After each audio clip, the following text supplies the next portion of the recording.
Things are gonna get crazy!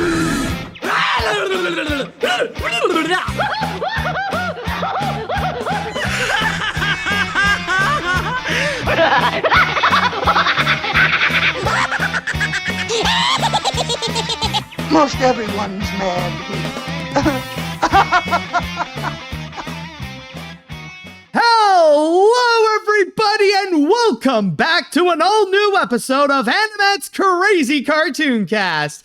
And not just any new episode, but thankfully, we are now back live. Yes, this is not like last time where it is just recorded. If you are watching this, then you can see that the chat wall is alive and full of energy. How is everybody doing, by the way? I know it's been a little while since the last time we talked to each other, or, well, technically we have, but, it was just for what's in the box, which does remind me, I almost forgot to go and change up my settings, just to go and, hold on a sec, where is it? Just need to go and put up the filter on my webcam, just so, there we go, at least, you won't be distracted by whatever is in my background now. And by the way, thank you so much, Edward, for being a new fish. So already off to a very nice start right there. But yes, essentially I had to do a recorded episode. Oh, wow. And already another new fish. Thank you so much, Meta Ralph. But yes, you probably recall I told you the reason why I had to make last week's episode a recording episode, or just a recorded episode, considering that I was very much busy with trying to find a new car after my old one was scrapped after getting into an accident. But the good news now is that the whole situation is entirely finished. I finally got my new car, and now I can move forward without any worry about any of the car situation. It's honestly been a very stressful month, but now I can officially say that a few days ago, my 2026 has officially begun. But then again, I can say, though, is that even though that was such a very stressful time and the start of 2026 was not really great for me, I know that there have been many people out there who have had it much worse. And that is definitely the case with the people of Minnesota who have been invaded by, we might as well just call it for what it is, straight up terrorism, where ICE agents have become much, much worse now, to the point that it's no longer just Renee Good who was murdered by one of these terrorists. Just a few days ago, as I'm recording this, there was another person that was unfortunately murdered by ICE.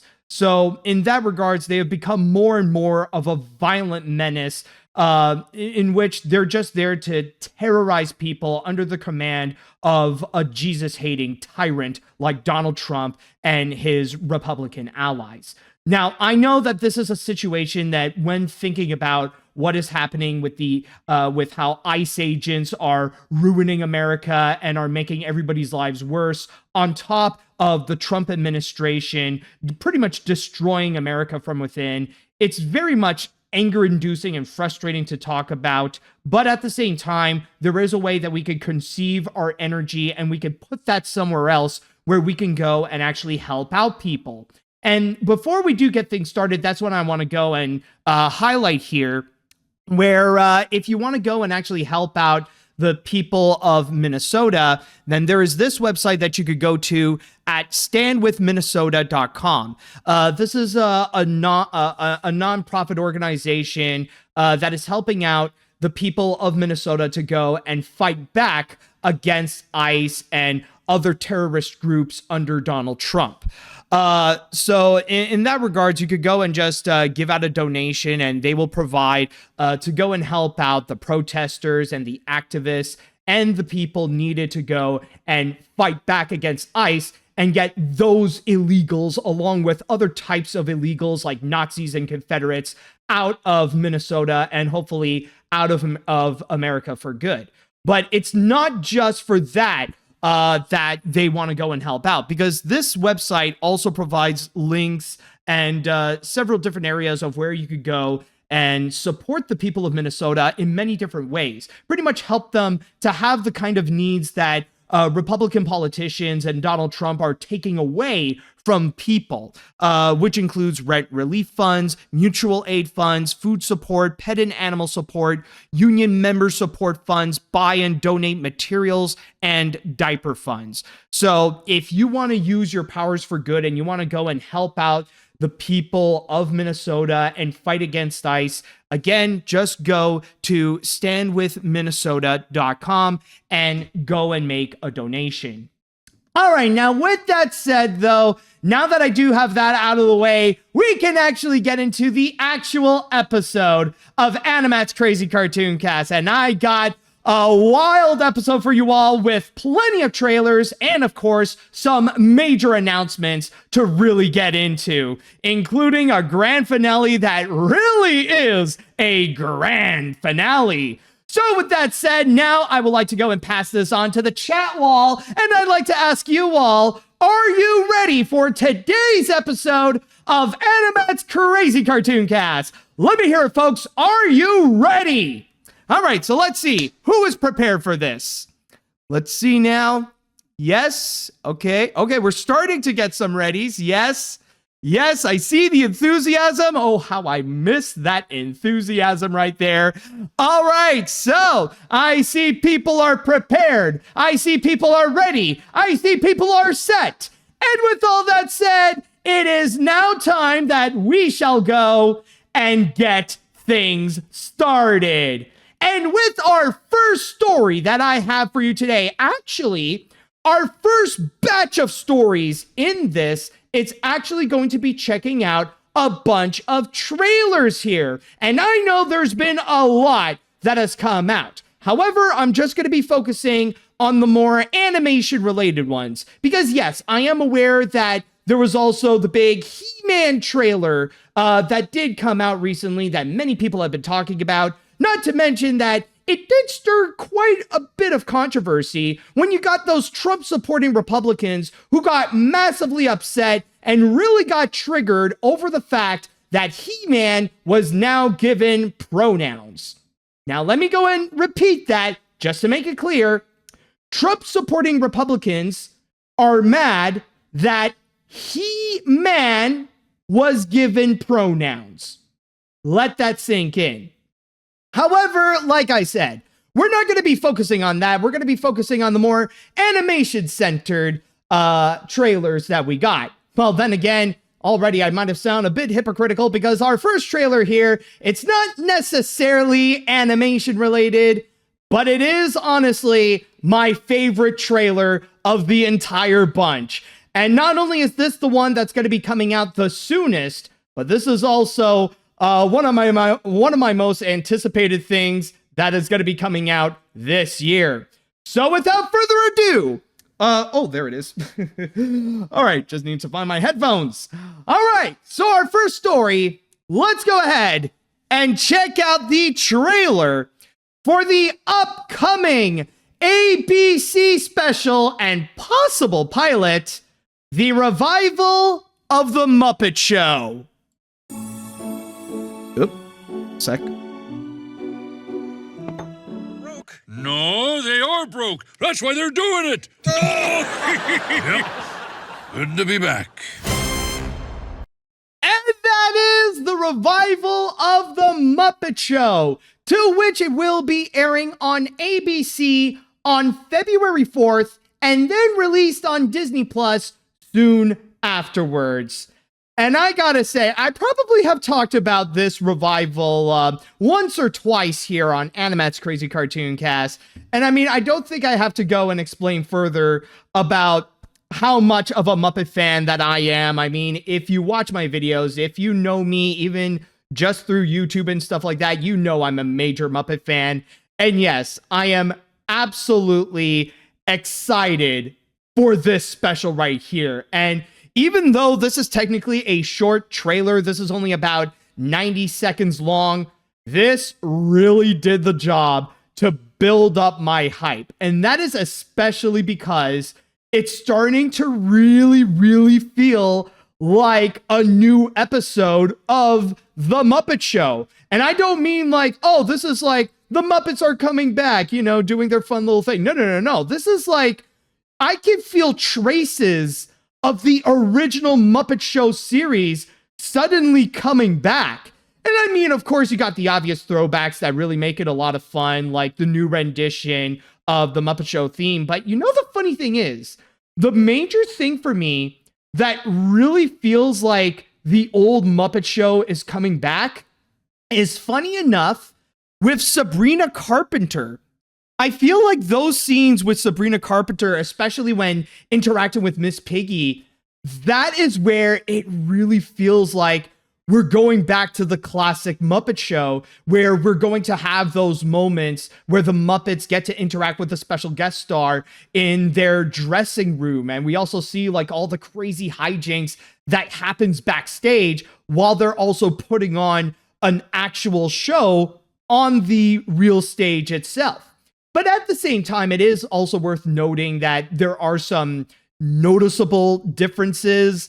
And I will say, funny enough, it's with the cinematography, because I feel like with the cinematography itself, it leans more towards some of the more recent Muppet projects, or especially it feels like the 2011 Muppets, where it's, I wouldn't say that the approach of it is a lot more cinematic, but maybe it's more like the type of camera that they go and use, or the camera angles where we get more prominent close-ups of the actual Muppets themselves. Because in the actual Muppet Show, I feel like the camera positions, like, they are stationary. Like, there are those specific few camera angles that they always go with in the show. But in here, they go a little bit more advanced with it. Like, you get a close-up shot of Miss Piggy as she's coming down the stairs, which doesn't happen often. Or especially,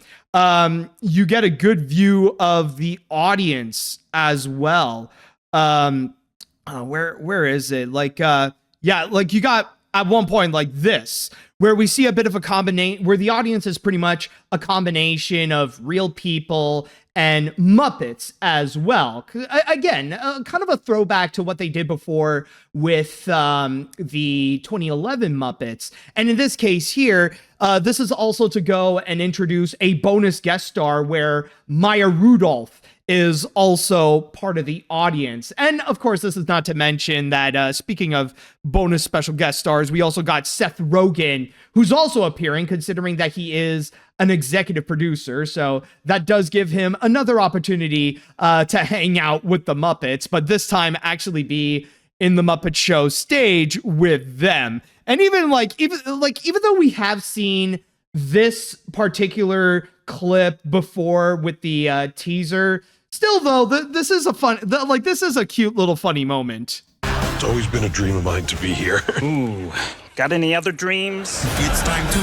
And this is also another thing that I feel like it brings back the spirit of the Muppets, is that the comedy that they're presenting so far, it's actually really good. It is funny, especially like how it also captures the personalities as well. Like, on top of that cute little moment, there was the scene with Sabrina Carpenter and Miss Piggy where Sabrina really, she really geeks out in front of Miss Piggy and telling her how much she's a huge fan. Like, there was also that moment that was great in the trailer. So let's just see that again. I grew up watching you. My parents grew up watching you. Their parents grew up watching you. Like, that was great. That was a lot of fun. And it does give them some self-acknowledgement about how long the Muppet Show has been. Because keep in mind, this year, it's actually going to be the 50th anniversary of the Muppet Show. So this right here is already a big deal enough. And on top of that, like, another thing that I've noticed is that we are going to be going back to the variety show format. Like, I know some people would go and argue that, the variety format is kind of dead and people are kind of tired of it, especially with how it's been overused with Saturday Night Live. But with the Muppet Show, however, like, it's been a long time since we've seen them have that actual formula going. I mean, they've tried to modernize that from time to time, like especially with Muppets Now. But in this case here, it feels like they're going back to that classic variety format in which they do show that we're going to be getting some segments like apparently we're going to have one with Dr. Bunsen Honeydew and Beaker with their scientific shenanigans going on. And this is not to mention, of course, we're going to have musical numbers. So we're going to have some singing. We're going to have like a duet with Sabrina Carpenter and Miss Piggy. Also, of course, we got to have the reactions from freaking Statler and Waldorf.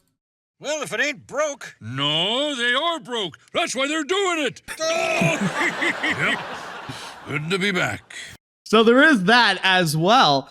And not to mention, like, I did notice there's also, I believe, we're also going to be getting a musical segment from the Electric Mayhem also. Just want to, or wait, I just realized something with this. Wait, I just realized, like, there's kind of like this Baroque period thing with Pepe. I wonder, would this be at the dance? Would they be bringing back at the dance as well? I don't know. But yeah, anyways, you get what I mean, is that this honestly feels like a bit of a combination of something old, but at the same time, a fresh take on a classic formula that we all know and love.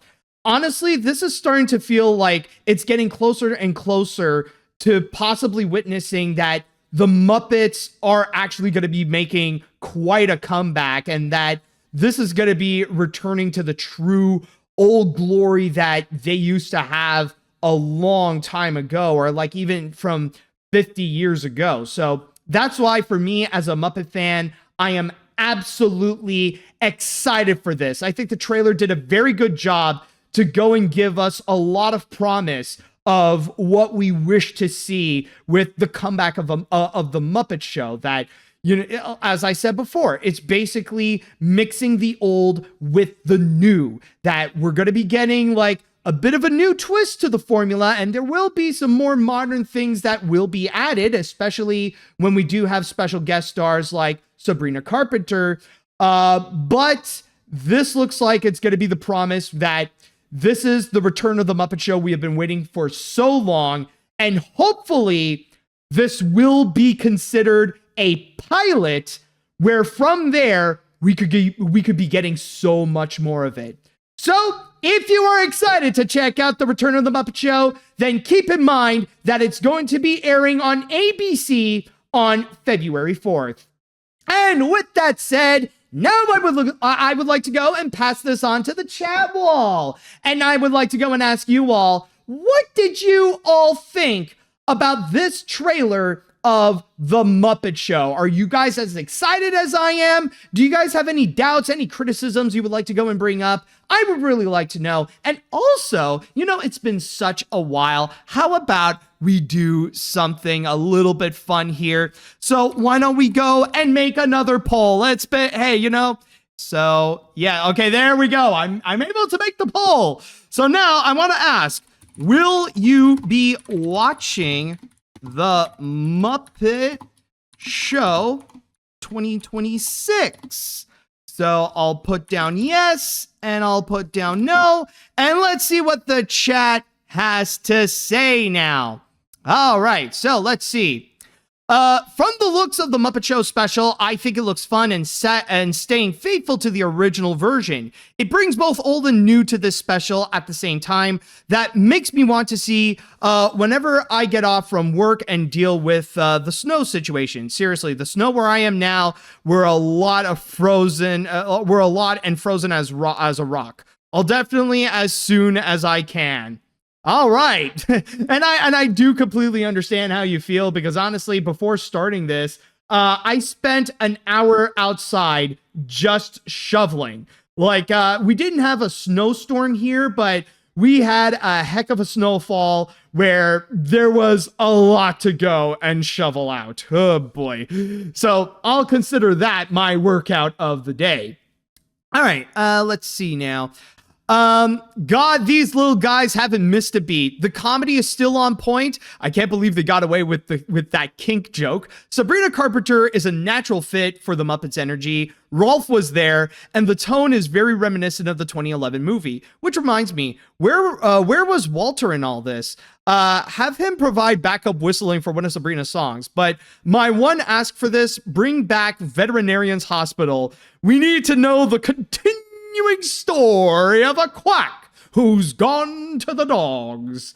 Yeah, honestly, this is honestly why I am excited to know if we can actually get more of this, if that can actually be considered a legitimate pilot, because there are plenty of fan favorite segments that we want to see come back. Like, of course, like, there's going to be the ones that are on high demand. Like, we're going to get Dr. Bunsen, Honeydew, and Beaker. The Swedish Chef is like a no-brainer. But also, like, bringing back stuff like Pigs in Space, as you mentioned, Veterinarian's Hospital also. Honestly, trying to think of, like, a few others. Or even, like, the banter of, like, Fozzie Bear versus Statler and Waldorf. Those are always great right there. So yeah, there's plenty that, like, even though, like, it would, you know, it's nice that we can have some updated stuff to, like, you know, freshen up the formula, but still though, it's a formula that works, and we want to see more of that classic formula be updated, not be updated, but like bring that classic formula back so that we can have more materials provided for it. Okay, let's see now. It took Disney 22 years, 30 depending on your opinion of Muppets Tonight, but they finally figured out what we want from a Muppets TV series. No The Office-style mockumentary cynicism, no YouTube video-style brain rot, no relationship melodrama taking away from the characters we actually want to see, just classic Muppet zaniness brought into the streaming age. Let's hope the pilot gets enough viewership that gets greenlit for a full season. Oh, absolutely. And by the way, wow, there is a lot of enthusiasm I see here because the grand majority of you, specifically 93% of you who have voted, actually said that yes, you are planning to go and watch the Muppet Show special. So great to see the love and great to see the enthusiasm of it. Let's see what other comments that we have here. This trailer definitely impressed me, and this really does feel like a true return of the Muppet Show. The humor is on point, and the celebrity appearances are a lot of fun with Sabrina Carpenter and Maya Rudolph. So overall, this definitely looks exciting, and I hope this will lead to a full-on revival. Also, on a side note, did you see clips of Miss Piggy and Rolf at the Game Awards? Honestly, I don't think I have. I've heard about it, but honestly, I don't think I have. I was just very busy, and it just slipped my mind, unfortunately. I know I should, because I mean, with the Muppets, they've always been like the best highlights of the Game Awards outside of any of the game announcements. I know I should. I've heard some good things about that appearance. Okay. Let's see. Bruh, I shared them with you. I know you did, Ryan. I know you have. It's just, you know, it was a very busy and hectic time for me. Again, it was the holidays. There were plenty of reviews I got to do, and then I got a car accident. So, you know, I will soon. Okay, I will. Anyways, well, what other comments do we have to go and read? Let's see. This feels like a true continuation of the original run on the series. I really enjoy the history of the Muppets, especially watching your animation look back of that. The puppeteers are talented, the special guests are fun, and the humor is top-notch and hilarious. If the special does very well, we might get a full-on revival of the Muppet Show. Might give this one a chance when it drops on Disney Plus after it aired on ABC. All right, very nice. Let's see now. You think you're excited? Who isn't excited to see the Muppets again? In fact, I've always wanted to see the series when it was on television. You never get reruns of it these days. And not to mention all the ideas they've been bringing back or renewing. I hope that they even make more afterwards and even show more guest stars like Jim Carrey, Jimmy Kimmel, Ariana Grande, or better yet, the return of the Muppet vlog. Now, hey, one thing that I can go and say is that there's a guarantee that I will do a Muppet vlog after the Muppet Show special airs. I will be doing a Muppet vlog of that that will be coming in just a few days afterwards. I mean, I'll need the time to go and actually make the video first after I watch it, but I promise you it will be coming like just quickly soon after. All right, I'll go and read one more comment. So let's see what we got. All right, I'll go with I'll go with this actually. I will say Sabrina working with the Muppets is better than both Walt Disney Pictures and Disney Channel, considering she never had a good time with the company. But regardless, the Muppets starting again is the best thing to start the year. Here's hoping the pilot skyrockets, giving many old and new fans to come. All right, so if you, I see there is definitely a lot of hype for this Muppet Show revival. Good thing to know that I'm not the only one very much excited for it. So if you are excited for the Muppet Show revival, keep in mind that it will be airing on ABC on February 4th and also airing on Disney Plus soon afterwards. All right, so we're going to go on to our first break. And when we do come back, I do technically have a trailer to show you, but it's not going to be about the trailer. It's going to be related to the announcement that was made about this particular movie. So stay tuned for that. All right, welcome back. Now, when it comes to our next story, this is a subject that I've often talked about in this podcast and just on social media also, because I've personally been excited for this. I mean, it's literally been years since we've had a movie from this studio. I think it's going to be like now 7 to 8 years since the last feature that we've had from them. And now they're going to be coming back, and they've promised that they will return in a major way. And we've only gotten like small tastes of it from time to time, like just little bits, little crumbs of information and little pieces of clips to fully know what's going to be in store from this. However, the time has come that we will know soon enough more about this movie in particular. But before I fully get into that, let us first go and watch this special look for the upcoming stop-motion animated feature, Wildwood. There's magic in the world, if you're willing to look for it. This is Wildwood.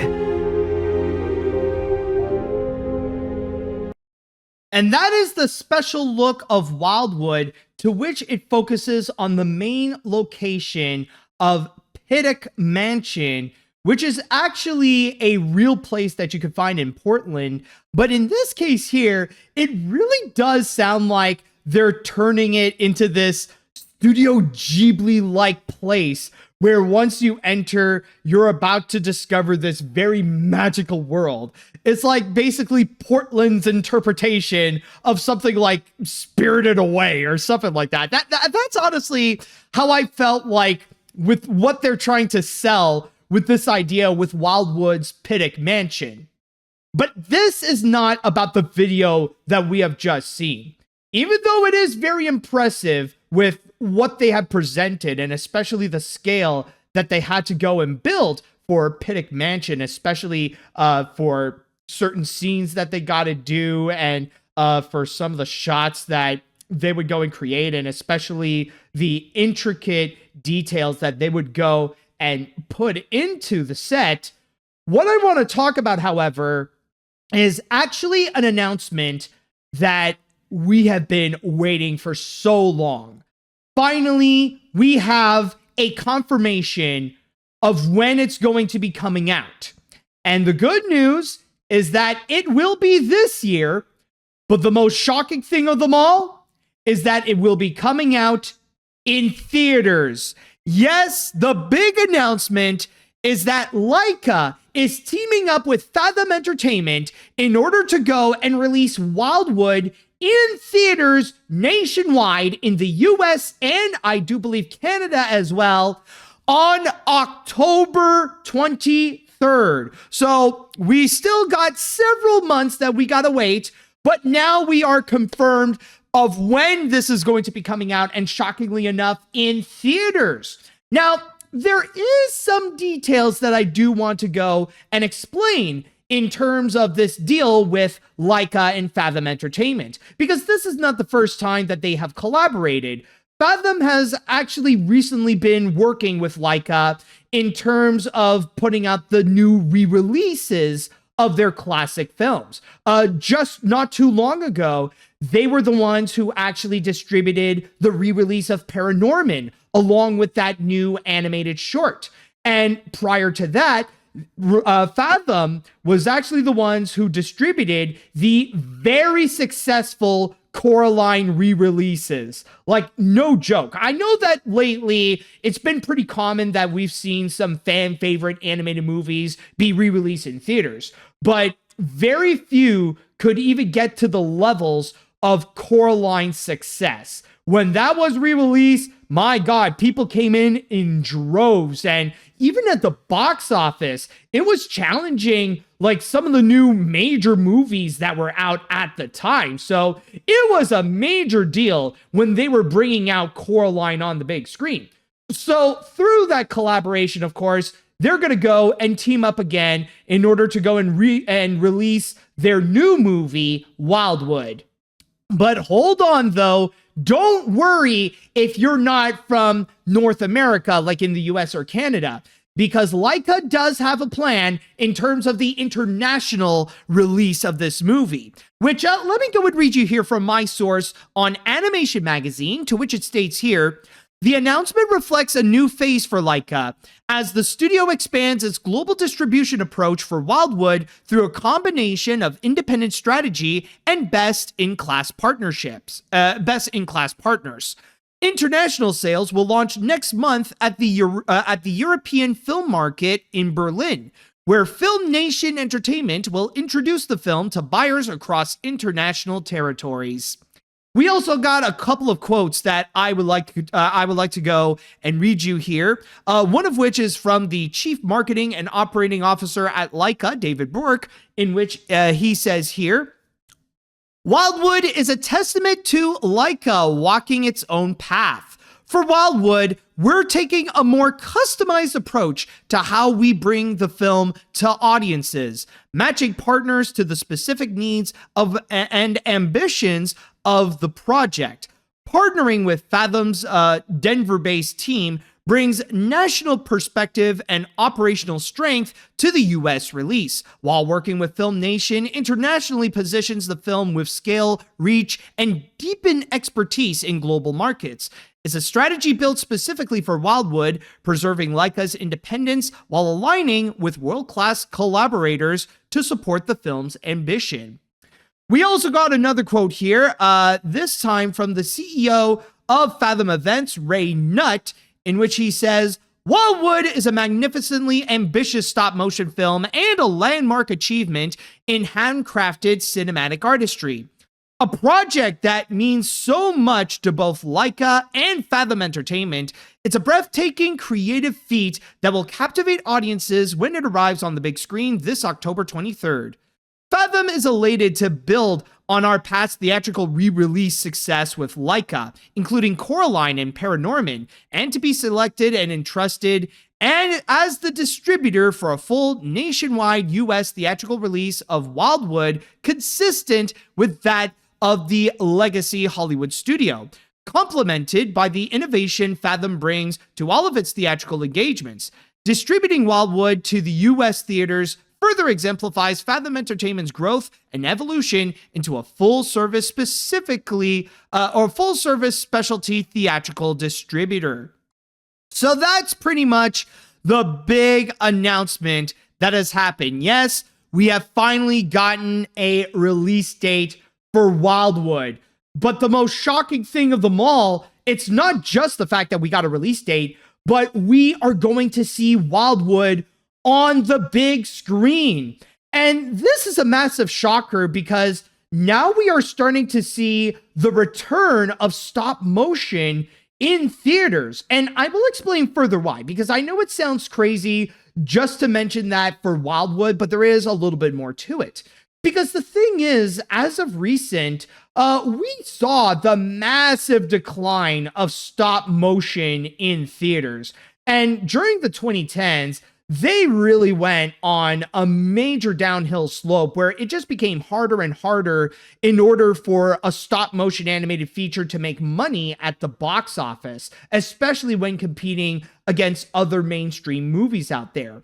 I mean, it started out fine when LAIKA was releasing films, or not LAIKA, but when Aardman was releasing films like Chicken Run and Wallace and Gromit, The Curse of the Were-Rabbit, and they did well during that time. And even Coraline did pretty decently when that came out.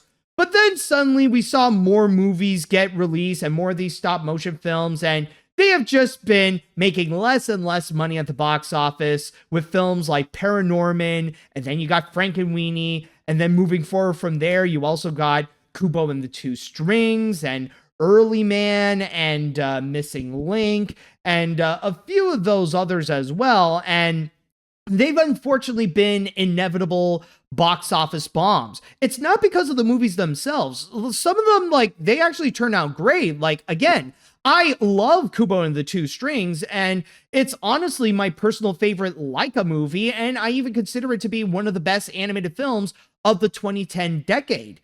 But unfortunately, in terms of how they would do on the big screen, it's sadly not well.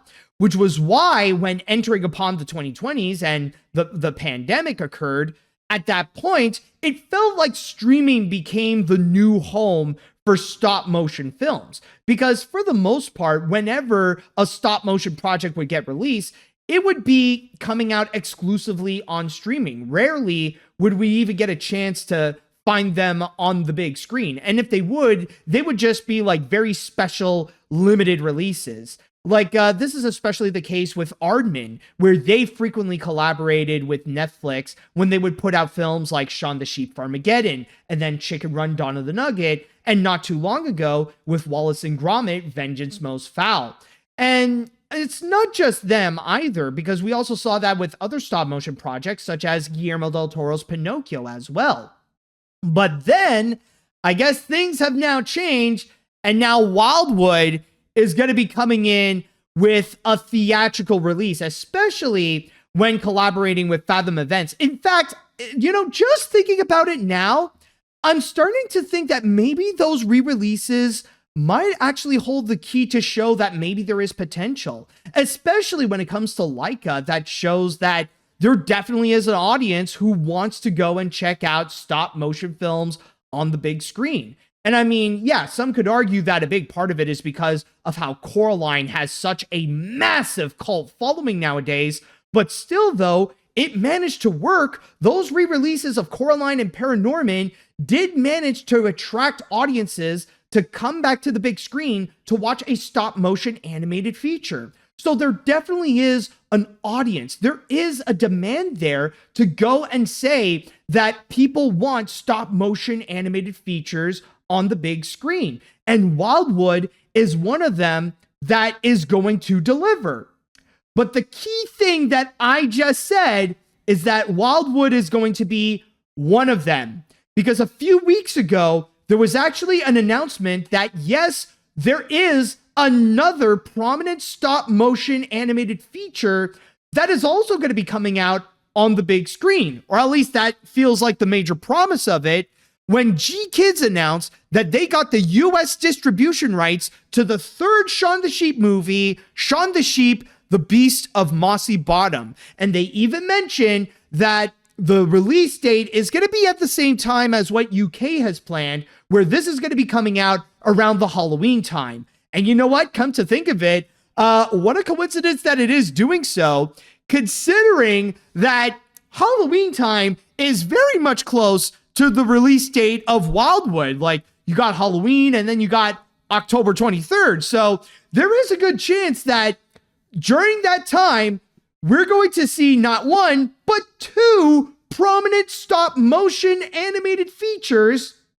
happening on the big screen simultaneously with both Wildwood and Shaun the Sheep. Holy crap, what a time to be alive to be an animation fan. That is just wonderful. And personally, I'm definitely hyped up to see both of them. Now that we're going to go and get the big screen experience with both of them, honestly, we're really going to go and make the most out of this situation. So honestly, yeah, I am definitely hyped up for it. I mean, I've been waiting for so long to hear more about Wildwood, and thankfully, we have been getting more and more tidbits. Now, like with these special looks, we are getting some extra information about them. But now that we do have the confirmation that it is going to be coming out on the big screen instead of just on a streaming service like Netflix or whatever, honestly, that is very exciting to hear. So honestly, I can't wait for October to come and that we get a chance to actually see both Shaun the Sheep, the Beasts of Mossy Bottom, and Wildwood as well. So all this to say that, again, if you guys are excited to go and check out Wildwood on the big screen, then keep in mind that it will be coming out in theaters on October 23rd nationwide. For those of you internationally or outside of the US and Canada, well, please be patient because maybe we will hear about a release date about that soon. All right, now with that said, I would like to pass this on to the chat wall, and I want to go and ask you all, what do you think about the new release date of Wildwood? Are you guys excited to go and check the movie out on the big screen? Actually, might as well go and ask that, considering that now we do have a confirmation. So let's go and make another poll on that. Let's go and ask, or actually, no. Are you planning to see Wildwood in theaters? So I'm gonna go and ask yes, and then I'm gonna go and ask, there we go, ask no, and let's see what the chat wall has to say. All right, so, man, I can't get over how beautiful this movie looks. Pittock Mansion looks beautiful with so much magic and artistry in every minuscule detail, both in the movie and in real life. I gotta check the place out sometime. But the fact is that it's coming out in October? That, my friend, is what's up. This will undoubtedly be a must-watch for me, but maybe not in 3D. But maybe not in 3D like the Coraline re-release. Wearing 2 pairs of glasses is very uncomfortable for me. Yeah, I do, trust me, as a glasses wearer myself, I do get the feeling. It's like a little bit silly to go like one on top of another. You know, it almost feels cartoonish to go and wear 2 pairs of freaking glasses just to go and watch a godforsaken movie. So I get that. But yeah, like honestly, like the hype is real to go and check it out. All right, so this is very exciting. It's exciting that Wildwood is coming this year, but the fact that it's getting released in theaters is an accomplishment, especially with Fathom helping with the release is great, not to mention Travis Knight directing it. It's definitely exciting. And speaking of Travis Knight, did you know that he's also directing the live-action Masters of the Universe movie this year too? Oh my god, I forgot about that. That is true. My god, honestly, it did slip my mind, honestly. Like, for me, I always thought, like, Masters of the Universe or He-Man, I was like, whatever, it's an afterthought. Like, don't really care that much about it, never grew up with. Like, the most that I know of He-Man is just that meme of, hey, yeah, and that's it. But yeah, honestly, the fact that Travis Knight is directing it, okay, maybe I might need to pay a little bit more attention to that because I'll even admit that might even come out as a banger, knowing how Travis Knight directs his movies. Anyways, let's see here. Man, I can't get over how beautiful this movie looks. Oh no, wait, sorry. No, I already read that comment. What the fridge am I thinking? Anyways, this is very exciting. Son of a fish. Okay. This one I'm sure I haven't read. It's about time that an official release date for Wildwood has been confirmed, though I am surprised that LAIKA went with Fathom Entertainment over many indie studios, given the success of the re-releases of Coraline and Paranorman. I get the understanding, though, I don't know it will be profitable enough for Wildwood, given it is a stop-motion movie after all. Between this and Shaun the Sheep movie coming to theaters again, it's a great day for stop-motion fans out there. Honestly, I'm just going to say, regardless of how Wildwood turns out as a movie, I'm not really that concerned about how it's going to do at the box office. I feel like in the case of LAIKA, it doesn't really matter if the movie would turn out to be a massive success and make millions of dollars at the box office, or if it turns out to be a box office bomb. That, I find, it doesn't matter. Because keep in mind, LAIKA is owned by the Knights, with Phil Knight and Travis Knight. And I mean, with those billionaires, money don't really matter all that much. Because regardless of how Wildwood goes, they still got millions upon millions, even billions of dollars in their wealth. So it's gonna be fine no matter what. All right, let's see. Oh, by the way, oh, wow, that is almost unanimous in terms of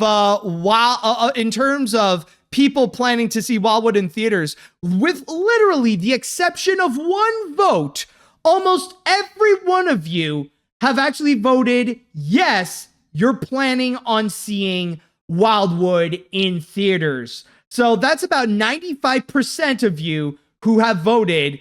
Like, you're all planning. It's just that one person who decided to say, nah. So, yeah, that really says a lot. Let's see. What other comments is there to go and check out? Oh, all right, I'll go with this. I'm sorry. I really think Wildwood will be good, but I don't want to support the studio if the workers are still treated like crap. Like, have they improved the treatment, or is it everything the same? I love the making of stuff, so I think this is a good trailer. I just want to know about the animators. Yeah, that is a good point. I mean, that is fair. That is a concern because yes, there have been word of how, like, because billionaires are running LAIKA, of course, there really is this anti-union treatment that is going on where animators there are not necessarily treated fairly, or at least that's what was last reported. It would be nice to get an update from that. You know, it's kind of like the animated productions of Phil Lord and Chris Miller. Like, yes, we've heard about the nightmares about working on their movies, like with Mitchell's vs. the Machines or Spider-Verse or Lego Movie or Cloudy with a Chance of Meatballs. But you want to know, like, have they improved? Like, are things getting better now with the production of Beyond the Spider-Verse, or now that they're going to go and start working on the Mitchells versus the Machines too? I don't know. You know, it's like, it would be nice to get an upgrade on the, an update on those. All right. Let's see. Oh my God, it must be my birthday. Seriously though, Wildwood is coming around my birthday week this year. So I guess I could say thank you, LAIKA. I'm going to definitely enjoy this. Also, it's cool to know that Chris Butler is screenwriting this, and I was happy to meet the guy last year. He was very passionate about this. Ooh, that's a very good promise, I must say. Let's see. I'm glad we're seeing more stop motion films on the big screen, especially after what happened in the late 2010s when stop motion movies were not doing well at the box office. This makes me really excited for Wildwood to come out, and it feels like we might be getting a comeback of stop motion movies getting released in theaters instead of streaming with the re-releases of Paranorman and especially Coraline. I can't wait for October to come. All right, very nice. Let's see what other comments. I'll go and read a couple more, or maybe one more, before we go. Yeah, okay, let's go over here. Let's see what this one has to say. It's great to see stop motion back in theaters and not reserved for Netflix or Amazon or Netflix/Amazon Prime. I don't know if it will get to my local theater, but who knows? I also like that they based this film off of real architecture in Oregon. Glad that they're using a real location. Next time I'm in Oregon, I'll go see it. Honestly, cannot wait for this. And if it does pop up in my area, I'll check it out. All right, so honestly, I've been waiting for this moment to go and say this, but if you are excited to go and check out Wildwood, then keep in mind that it's going to be coming out in theaters on October 23rd. All right, so we're going to go on to our next break, and then we will go and check out one more trailer, and I know that I saved the most hyped up one for last, or at least the one that I know you are all excited the most to hear me talk about. So stay tuned, and we're going to go to the stars after this. All right, welcome back. Now, when it comes to the final trailer that we're about to watch in this episode, this one technically is still considered to be pretty fresh. In fact, as I am recording this actually only came out yesterday, in which they had a Nintendo Direct all dedicated to this, and it was a very quick Nintendo Direct. Maybe it might hold the record for the shortest Nintendo Direct yet, because it only lasted for around 5 minutes, and that's it, and almost half of which is just dedicated to this trailer alone. But the good news is that now we do get to see a little bit more of what is in store with this feature, especially with a new main character that's going to be involved. Not necessarily a new character in general, but a fan favorite is going to be prominently featured in this movie. So without further ado, let's go ahead and check out the trailer for the upcoming anticipated Illumination sequel, the Super Mario Galaxy movie.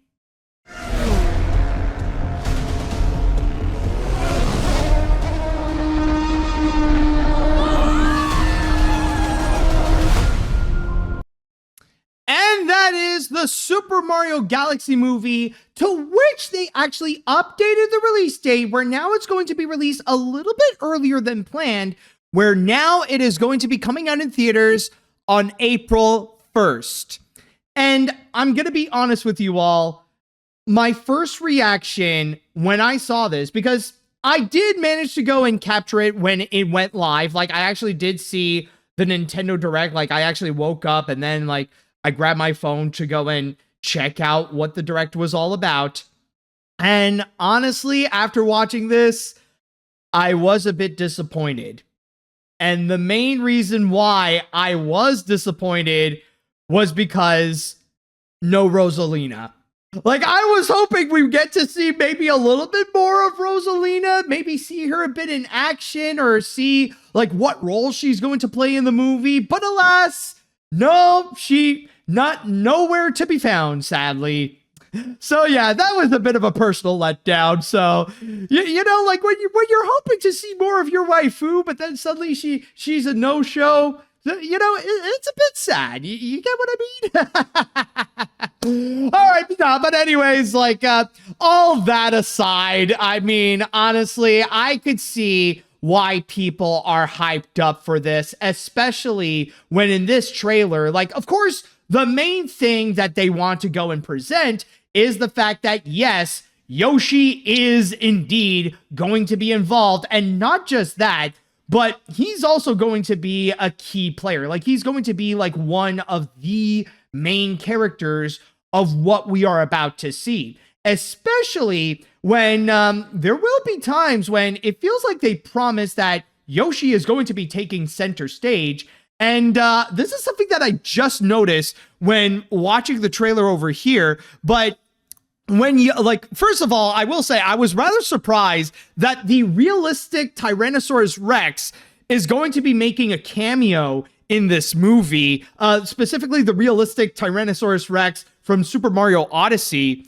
But if you notice right over here, as Yoshi is trying to fight against him, you see Toad is right over here, and he's holding the baby versions of Mario and Luigi.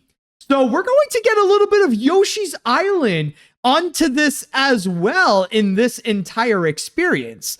But on top of that, it's not just that. because in this trailer, they very much promise that there's going to be a lot more throwbacks and references to the Mario games. And there are some classic ones that we see are going to be making a return in this.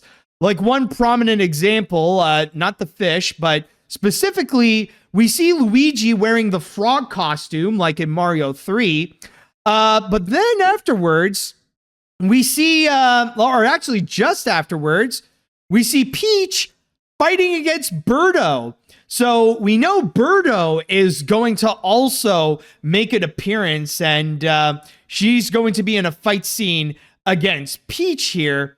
And this is on top of like many of the other factors. Of course, one of the more prominent things, in fact, is that they're showing that another major influence in this movie outside of Mario Galaxy is Mario Odyssey. Because I already mentioned about the, I mentioned about the realistic T-Rex that is featured in there.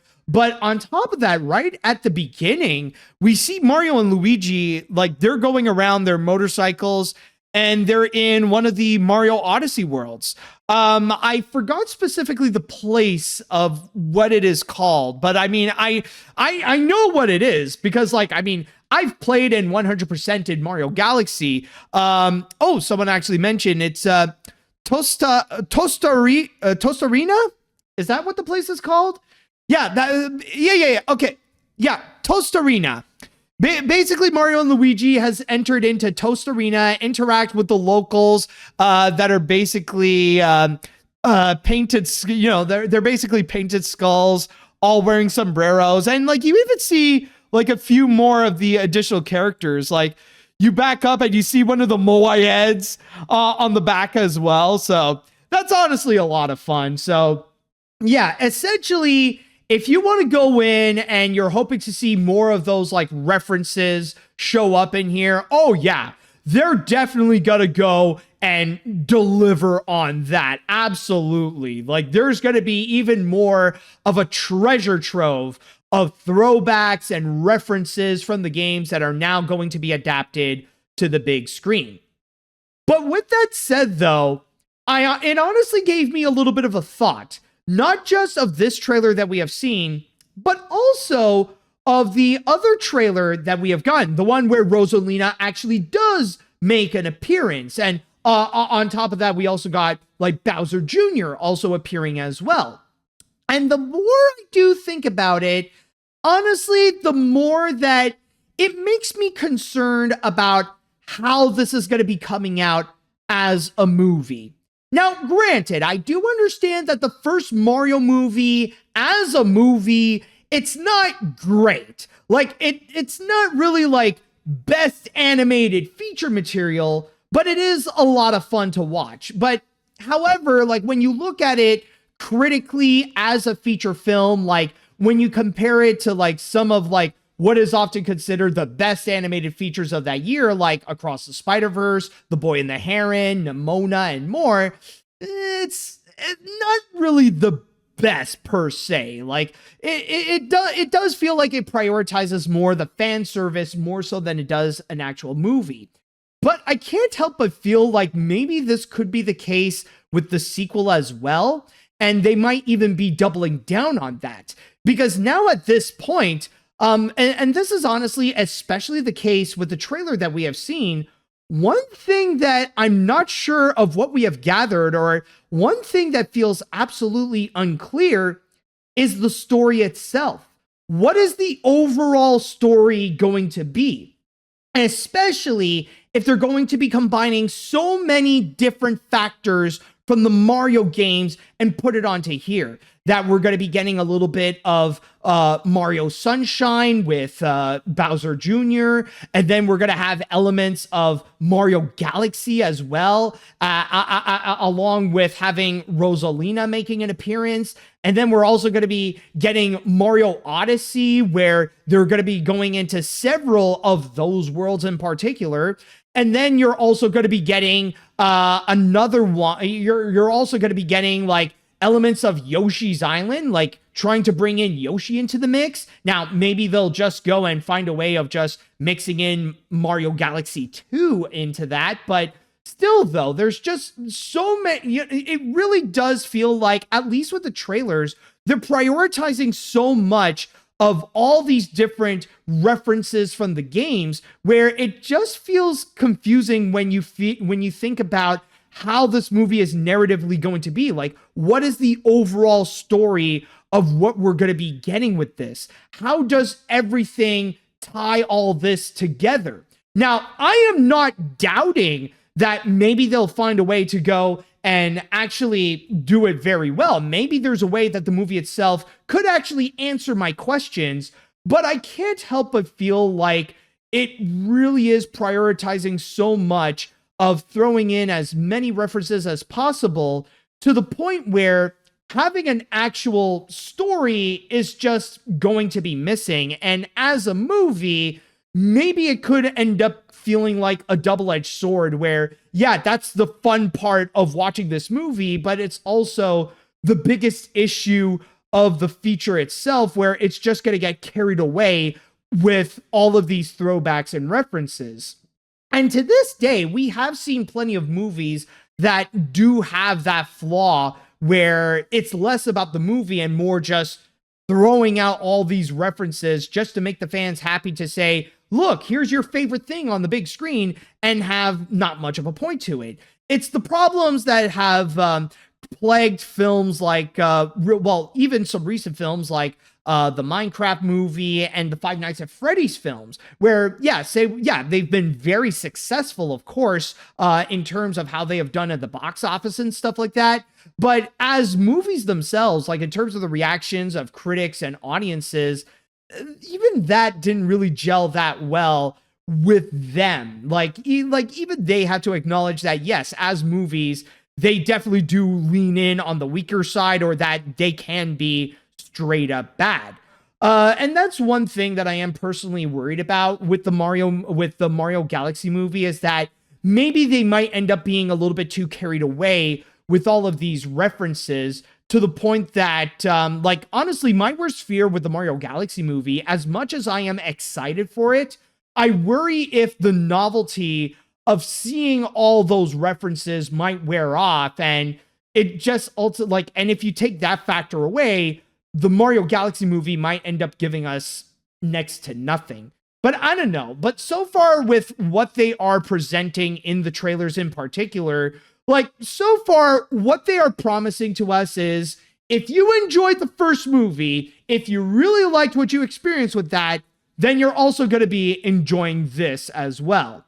Again, from my feeling of it, is just, as movies, or as a movie, I don't know if Mario Galaxy might have best animated feature potential, but still, though, if they can manage to capture the spirit of what makes these Mario games fun, and they do find a clever way to go and bring all these elements together, then maybe we could have something here. Maybe this could actually turn out to be a fun feature. So honestly, I'm just hoping it for the best. It's just honestly, with this little discussion here, I'm just having this conflict between my Nintendo fan side, who's excited to see the film adaptations of many of these Mario elements, and then there's also my critic side that says, yeah, I don't know, as a feature, better hold on to that AniMat's seal of approval. I don't think it's gonna be getting that, at the very least. So yeah, that's honestly the feeling that I've just been getting. So overall, yeah, it's fun to see all these references and see the film adaptation, and not to mention the way that these worlds and characters are animated, still very top notch and great work from Illumination. But it's just, as a movie, I guess ultimately we'll just have to wait and see with how that goes. And so with that said, if you guys are excited to go and check out the Mario Galaxy movie, then keep in mind that it will be coming out in theaters on April 1st. And with that said, now I would like to pass this on to the chat wall, and I'd like to ask you all, what did you all think of the Super Mario Galaxy movie trailer now featuring Yoshi? Are you guys a lot more hyped up about this? Or are you guys a little bit more concerned if this might not turn out to be great? In fact, let me go and actually ask you all, and I'm going to go and ask a different question for this one. So I want to know, are you enjoying the, yeah, you know what? Are you guys enjoying the Super Mario Galaxy movie trailers? Hold on. I think I misspelled that. All right, so now I'm just going to go and put in yes, and then I'll put in no for this one. And now let's see what the chat wall has to say.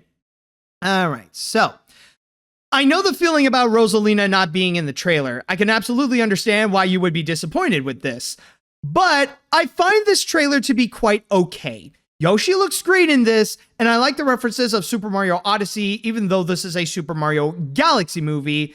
But yeah, I'm still excited for this. Honestly, I think you do bring up a good point. I feel like this trailer is okay. And maybe that's just the Nintendo fanboy side of me that does feel disappointed that we didn't get more Rosalina. But still, that doesn't change that we did definitely get a lot more references out of this trailer. But when it comes to an actual trailer for a movie with what they are presenting, it does feel like as a feature, the way this could turn out is just going to be okay. It's not going to be a great film, but at the same time, it doesn't look like it's going to be in the direction where it's going to be completely bad altogether. So at least it has some promises. Let's see now. This trailer got me hyped up more. Yoshi and Star Mommy Rosalina, even though she's not in the trailer. However, the one thing that I did feel mixed about the Super Mario Galaxy movie, along with the first trailer, is do they have to make Mario and Luigi jump into space that early? I wish like they could start it off with the direction of Super Mario World. Then maybe if they make a third film, then they would have gone with Galaxy. But that's just my opinion on the movie itself. I mean, I do understand because prior to the announcement, they did mention that, rumor has it that it was supposed to be called like the Super Mario World movie, considering that they already did hint out that there are going to be Yoshis in the second movie, or that Yoshi would play a very big role, especially with the post-credit scene featuring that egg. But I guess, I don't know, they really just jumped straight into Mario Galaxy. It just makes me wonder, like, okay, well, if you're going to be making a third movie, then where can you go from there if you're really going to be covering the bases of Mario Galaxy and even Mario Odyssey as well? Like, where else can you go from there? Are you going to go and make like a Super Mario Sunshine movie? Are you going to like take a few steps back? I don't know. There's just, there is something a little bit odd with that. I do understand your perspective. Let's see. I won't say this is a perfect trailer since it doesn't emphasize the Galaxy elements. But look at Yoshi, dude. They nailed him. From his design to his voice. As for everything else, I wasn't expecting Birdo to be in here. I love how it mixes elements from other Mario games. And I love Toad beefing with Yoshi. Makes sense. Though, I mean, it isn't a Yoshi Wii Remote with Wii Motion Plus inside. If you get that reference, you get a bag of cheddar jalapeno Cheetos. Overall, great trailer. Oh, I get what you mean though. And by the way, oh wow. Okay, so this time around, from the poll that I made, now it is straight up unanimous. Everybody who has voted, 100%, have said that yes, you are enjoying the Super Mario Galaxy trailer. And even though I didn't really mention that all that much, but yes, I do get the love for Yoshi. I mean, yeah, like how they did present him, it is pretty cute. It is a lot of fun with how, with like the little scenes that he's with. I mean, like you look back and you just see like, especially that moment where he introduces himself to Toad, like that, like that moment is a lot of fun. Let's just go and like watch that part again with the sound on. Hold on. All right. Who is this? Yoshi. I just love that. And especially, the funny thing about this is that It's not like the typical Yoshi. No. It's just a straight up like one quick simple Yoshi. That I will admit. I gotta give it credit. You know, oh my God. You know, the funny thing is, I just had a realization. I just noticed something, and it's like, oh my God, I'm kind of re-experiencing this where like the first time that I've checked, you know, honestly, I like my feelings for this trailer. It's starting to feel like my first experience with the Super Mario Brothers movie, because when I first watched it, I wasn't really all that impressed with it. Like, I was looking at it more in a critical eye, but then suddenly I went with my friends to watch it a second time, and then I developed a lot more of an appreciation, down to the point where I actually went and rewrote a huge chunk of my review and gave it a bit more of a positive note. Like, that's where, like, no joke, it actually went from like a 6 out of 10 to a 7 out of 10, I believe. And that's honestly how I'm feeling. Like, when I first saw this trailer, I had a lot of doubt. But then, like, the more I think about it, like, with the stuff, like, with Yoshi and with the animation especially, and, like, with all the different references, it's like, now it's coming to me. It's like, okay, you know what? No, and I'm starting to feel it. Okay, I'm starting to get into it. I can see the charm now. You know, that's the funny thing with the Mario movies, or at least, like, with the Mario Galaxy trailers and, like, with the first Mario movie, it's like, you know, it takes time in order for that charm to really grow. It was like, oh, these movies are not great. Oh, but I mean, you know, okay, I'm starting to see at least like the fun of it. Just thought I'd go and mention. All right, let's see what other comments are there to go and read. Okay, I'll go with this. The Nintendo Direct was interesting. It's cool that Yoshi finally is in Mario Galaxy movie, but it feels so strange. Like, I originally expected like a Fallen trailer, but with this thrill, in my opinion, it feels like another teaser trailer. But I get that they want to make that trailer just to show people Yoshi is in the movie, so I don't blame them. And also, it's funny that the new release date movie is on April 1st, aka April Fools. Yeah, honestly, you know, I think that's the funny thing. I think, honestly, at the most, that's what I really want from, you know, that's what I want from all this. I want to have a trailer that can give me an example of how they're able to tie all this together. How are they going to tie in the Yoshi elements, the Mario Galaxy elements, and the Mario Odyssey elements, and more? How is this all going to work together? If they can provide me a trailer that can like show that how the combination is going to work, then honestly, I'll be able to go and open up to it. Let's see.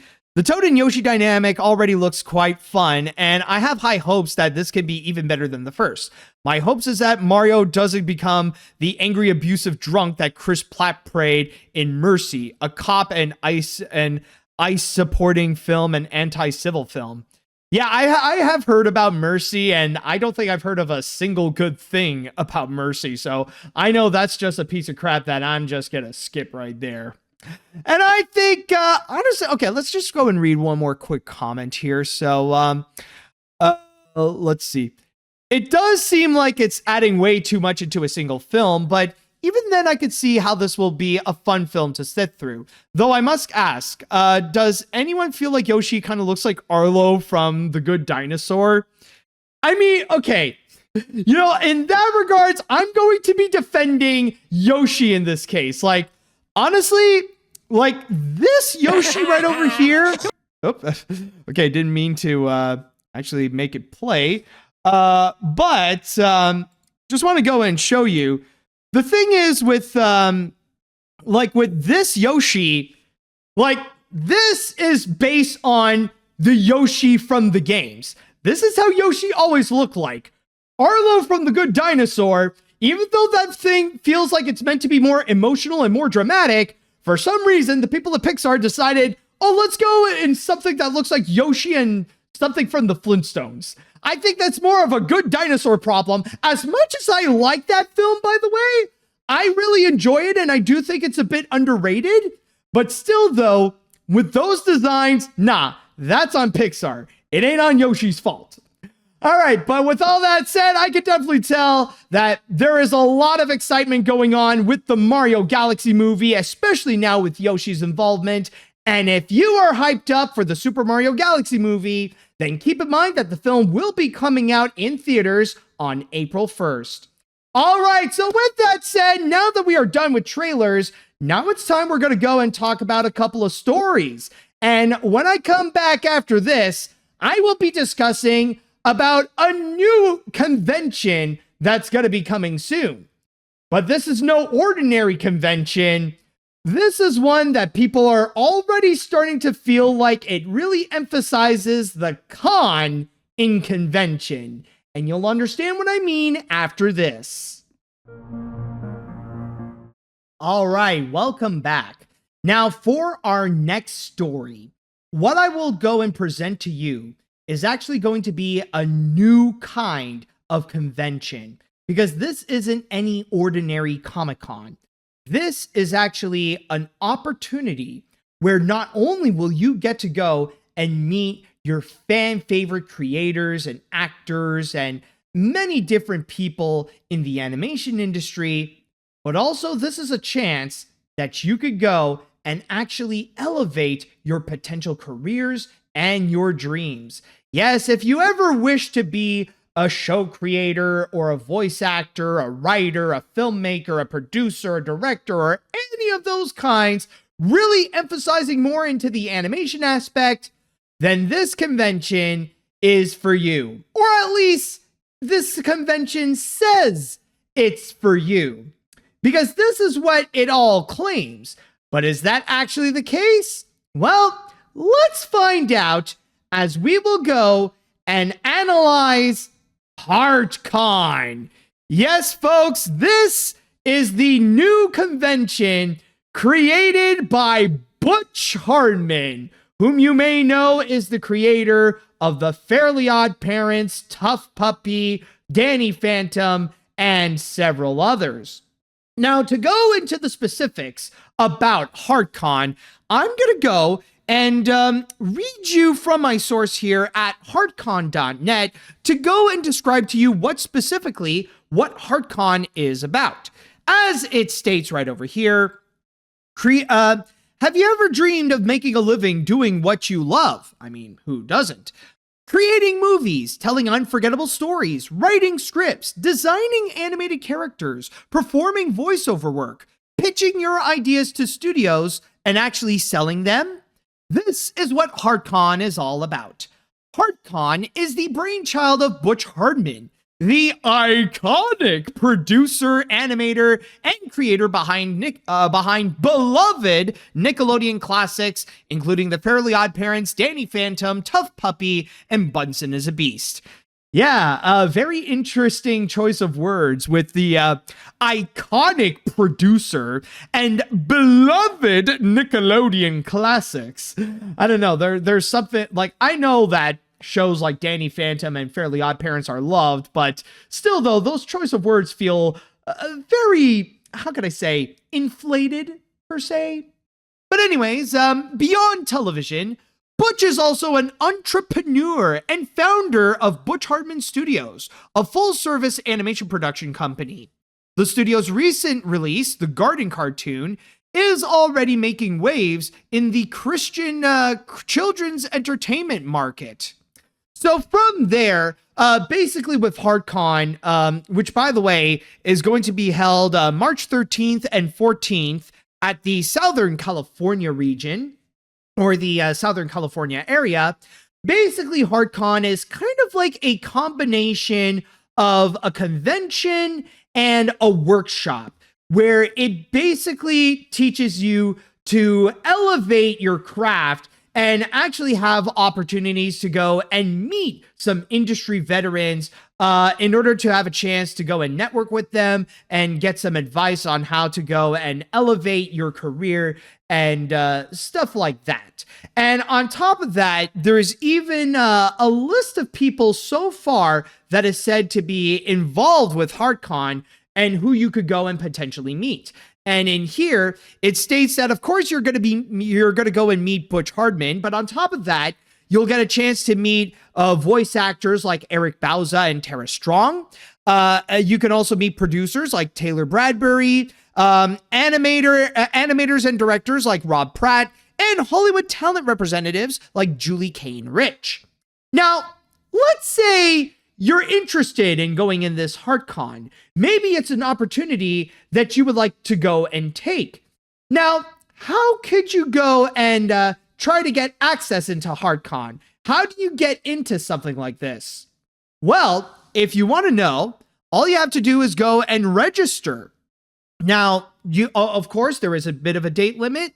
You have until February 23rd in order to go and make your registration. So, of course, you just need to simply sign in your information, just basic information like your name, your email, and why do you want to go there. Simple as that. And then also, there is a little fee that you got to go and pay because, of course, like with any convention, you have to go and pay in order to go and enter in. And with your ticket that you do buy, you do get access to both of those days, and you get access to like the different workshops, the different activities and events that are going on. So you got access to everything, or at least most of what is happening during Hart Con. The catch, though, is the fact that the tickets are at a base price of $1,500, or more specifically, $1,499 for the general 2-day event ticket, in which it even says here that this price includes your admission to event for both days. This ticket includes a workbook, Butch Hartman's book, Mad Hustle, a time of Q&A with amazing voice actors, character designers, producers, writers, and more. This ticket does not include dinner. But what if you want a little more out of it? Maybe this is not enough. What if you want to go extra with your experience? Well, that will be the VIP ticket, where if you spend $150 more, which, by the way, the cost is $1,649, and I don't even know if this is like before or after tax. I don't know if tax even is involved in this, but it says that this price includes everything from the general ticket, your admission to event for both days, as well as a VIP dinner with Butch Hartman. This dinner will not be one-on-one, but it will be an intimate setting. I know he doesn't mean it that way, but a very poor choice of words there. Anyways, each person who purchases the VIP ticket will receive a custom drawing from Butch Hartman. So that's pretty much what you get. If you spend $150 more, you get a dinner with Butch Hartman, and you get an art commission. So yeah. Oh, and by the way, there is one more thing because, you can't see it right over here, but there is a disclaimer that actually does say, because unfortunately my screen over here is kind of like covering it, but it says that each ticket is non-refundable and does not include your flights or hotel stay. So it really is a base price of $1,500. Now, with all that said, I just want to go and start off by making this comment that I know that when it comes to these specific types of events, they are not uncommon in the animation industry.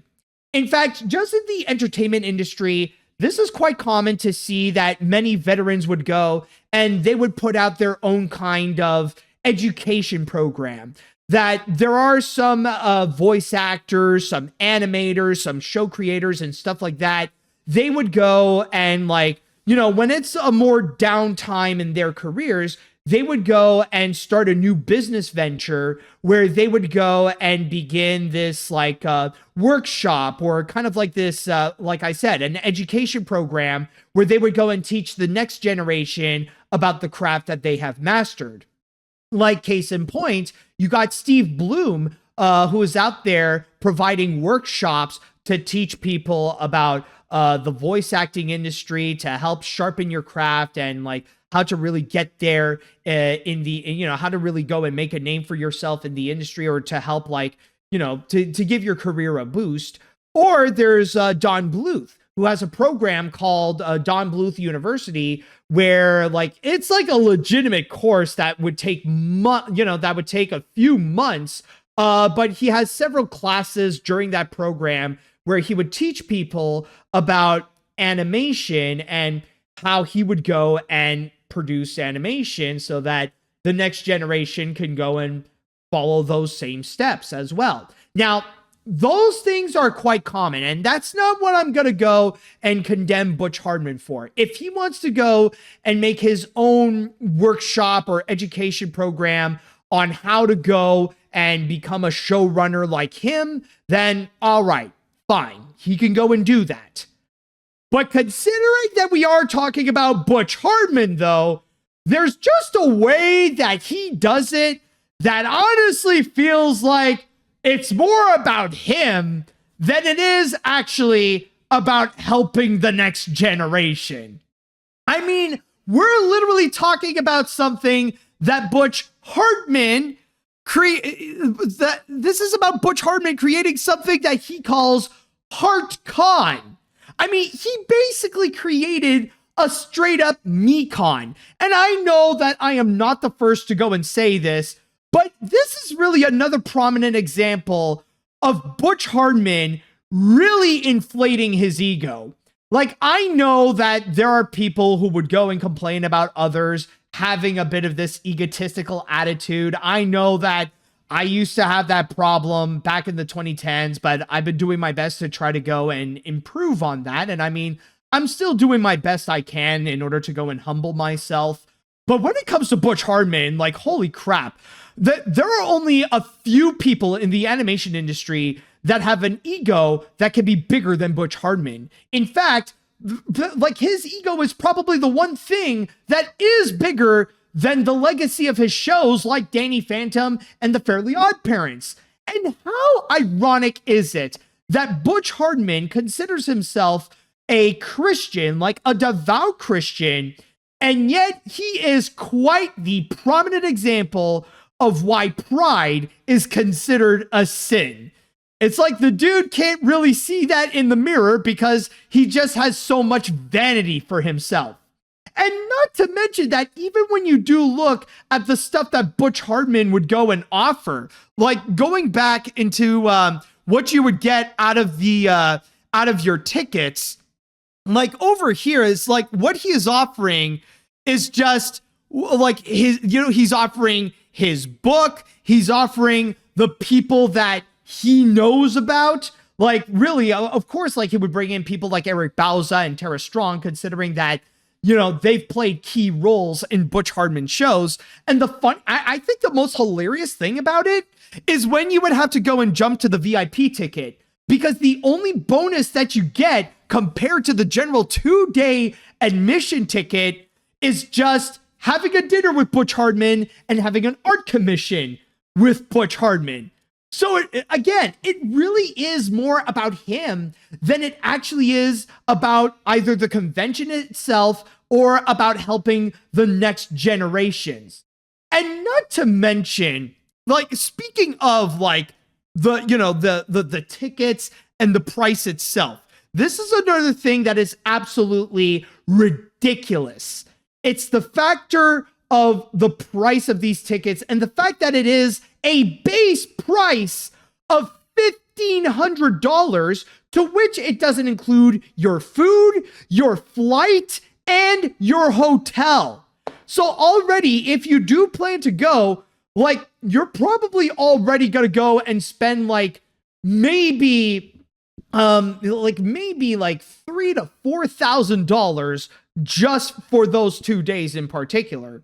And this doesn't, and even if you already live there, like even if you live close by to where the convention is going to be happening and stuff, you still have to pay like freaking $1,500, and you still have to pay for like your food and stuff. So already you might have to go and spend $2,000 just on those 2 days alone.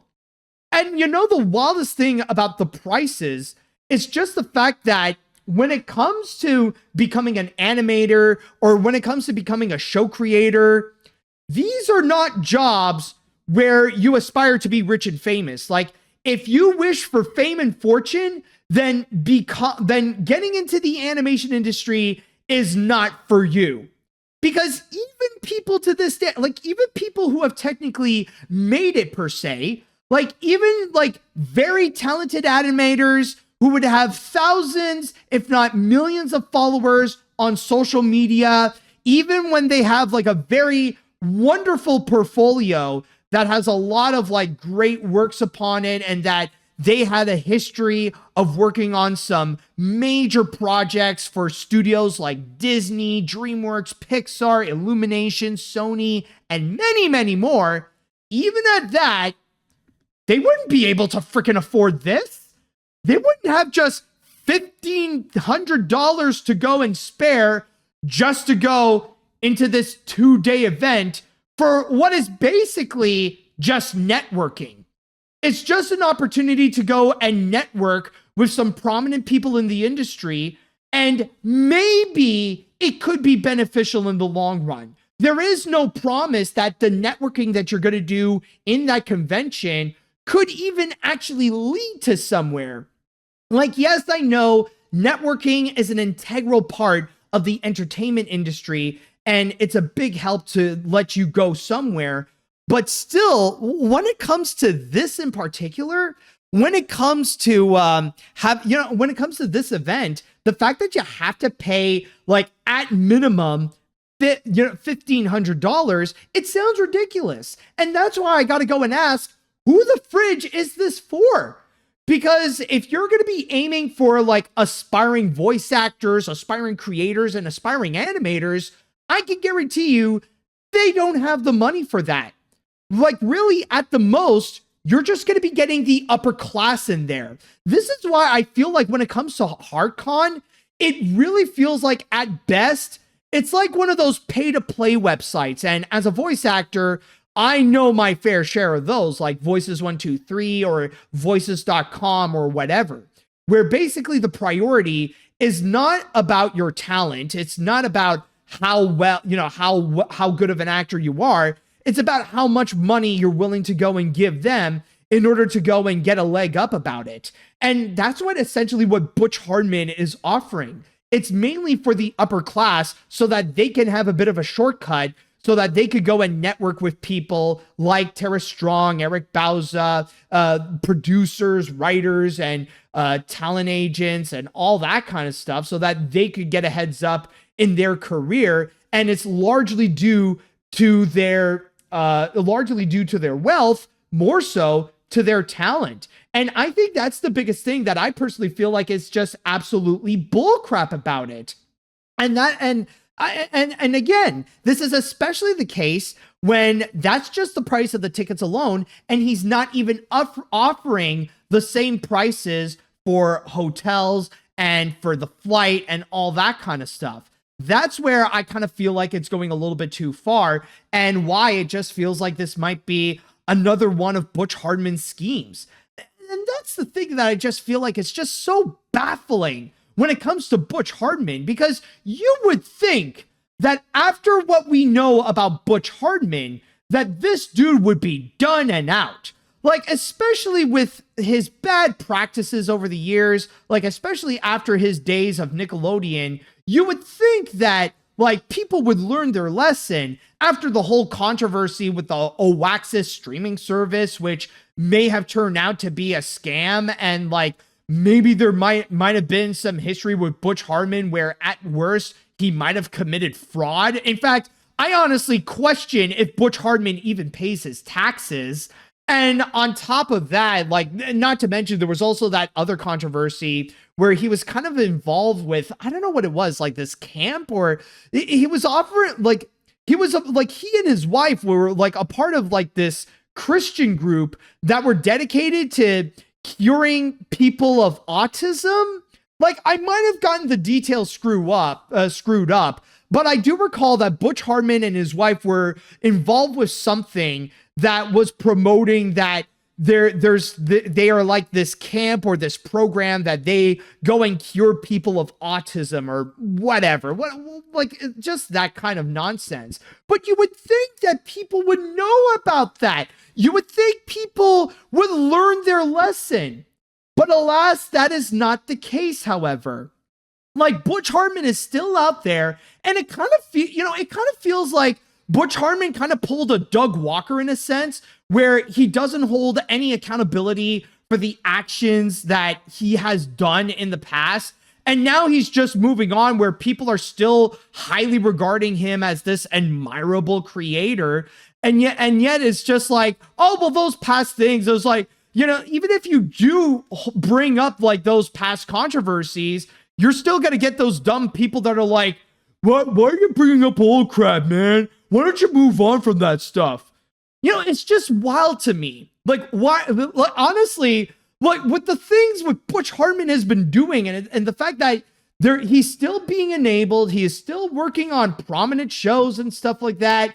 I can't help but feel like I'm looking at freaking Butch Hartman, and I feel like the Jesse meme from Breaking Bad. The one that like, he's just crying to the heavens, and he's just like, he can't keep getting away with this. He can't keep getting away with this. Overall, it's just so weird to see him going like this, and now putting up something that is essentially a me-con. That's all it is. It's a convention that's all about the glory of Butch Hartman, and that he is providing the services to people to help boost their careers, even at an insanely crazy price. So yeah, overall though, like, I will say, I'm not accusing Hart Con of being a straight up scam, because as I'm recording this, it hasn't happened just yet. And there might be a likelihood that maybe Butch Hartman can actually go and deliver on his promises on this. But still, though, honestly, there's just so much of it that just feels massively sus. And it's hard to look past all the imagery of Butch Hartman trying to make this about himself more so than the attendees who want to help and boost their careers. So I just wanted to go and comment on that. All right, now with that said, I would like to pass this on to the chat wall, and I want to ask you all, how do you feel about Hart Con? I want to know what you all think, if this is something that you want to be on board with, or is there too many things that are a little too suspicious? In fact, why don't we go and have a little bit more fun? And I'm going to go and write down a poll, and I'm going to be crazy enough to go and ask, would you attend Hart Con? So I'll go and write down yes, and then I'll write down no, and let's see what the chat wall has to say. All right, so, nope, forget it. I'm not falling for this scam, especially when tickets cost more than a house payment. I'd call Butch Hartman a con artist, but that would imply that he's any sort of artist. No opportunity to get into the entertainment industry is worth any of this. After the Oaxis debacle, nobody should give Butch Hartman money for anything. He says that he created my childhood, but so did Dan Snyder and John Cristofalusi. And look how much respect have for them. Yeah, you do have a point there. All right, let's see now. Okay, I must confess, yes, I have met Butch Hartman, and he was the first cartoon creator I met. Am I proud of this? Not really. After all the crazy stuff happened, I'm glad I've met and known better people in the animation industry later on. As for Hart Con, unless there are free pass credentials, I'm definitely not touching it. There are better artists to meet and talk to instead, like, for example, Amy Thompson. I met her yesterday, and she's very nice. Oh, nice. Honestly, Amy Thompson is one that I would like to go and meet. I mean, with her portfolio, like, she is honestly incredible. And I mean, this is an animator that you definitely need to look out for, especially with like, now, like, I think she definitely is the artist of 2025, considering that she has been like, her personal touch has been on like Zootopia 2 and K-pop Demon Hunters. Like, yeah, honestly, we need to give Amy Thompson more respect, because like whatever admiration and respect that she has now, she needs more of it. I'm just saying. Okay, let's see here. This is a terrible idea. This just feels like an excuse to just boost Butch Hartman's ego. Not to mention the price of it is just ridiculous. Seriously, it's at the point where it feels like a scam. I mean, we all remember Alaxis. Seriously, it makes me glad some of his recent projects related to Butch Hartman have no involvement from him, like Fairly Odd Parents: A New Wish and the recent Danny Phantom graphic novel. Oh, okay. Well, okay, that is good. I mean, that does help, that knowing like Butch Hartman is not there for either A New Wish or whatever new Danny Phantom thing is going on. So at least Nickelodeon is aware.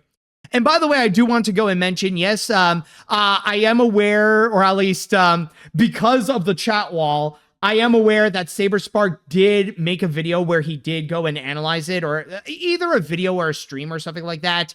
But I just thought I would go and personally put my piece on it. I'm not doing this because Saber has done it.